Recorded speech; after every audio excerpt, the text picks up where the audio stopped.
In the experiment number 2, we use our alternative variational loss function for the training. So everything stays the same, but here we are commenting this loss that we used before, and now we are using the alternative variational loss, and everything stays the same. So we will train our model,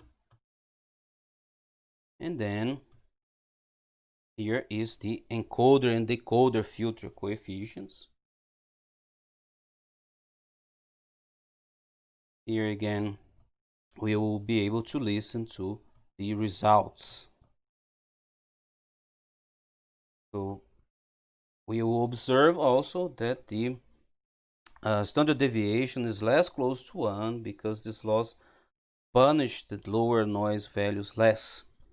So the autoencoder should be more sensitive to noise now, and even the clean version would be not so clean.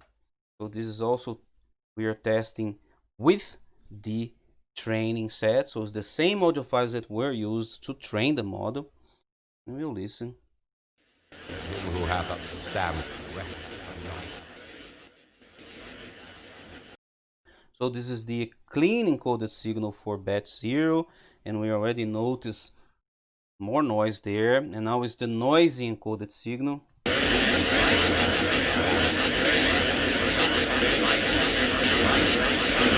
So there's a lot of noise going on there. The noise also has this interesting shape and characteristics that are somehow similar to the audio files that were used to train the model, but we also see that the model is less robust to noise. So here is the output for the clean encoded signal for batch 1, so it's a different audio file. We shall fight with growing confidence and growing strength in the air. We shall defend. So there's a bit of noise in the background, and now the output for the noisy encoded signal. We shall fight with growing confidence and growing strength in the air. We shall defend. So it's interesting to note also that the model is kind of behaving better on this batch 1 than on the first batch 0. Who have a stamp. And it's very interesting to note this noise shape and characteristic and similarities with the audio used for training. So once again, we also will test on the verification set. So this is the input of the model without any noise. We shall go on to the end. We shall fight in France. We shall fight on the sea. This is the output for the clean encoded signal.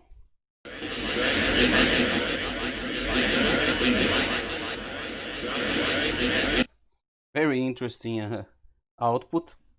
And this is the output for the noisy encoded signal.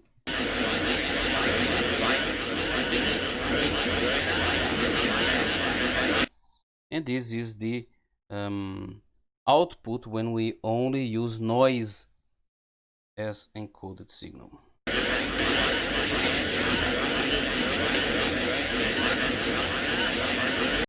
And here again is the original and predicted signal. So we see that in many cases, when we add a lot of noise or we use pure noise in input, the model output produces a strange mix of the training set speech pieces.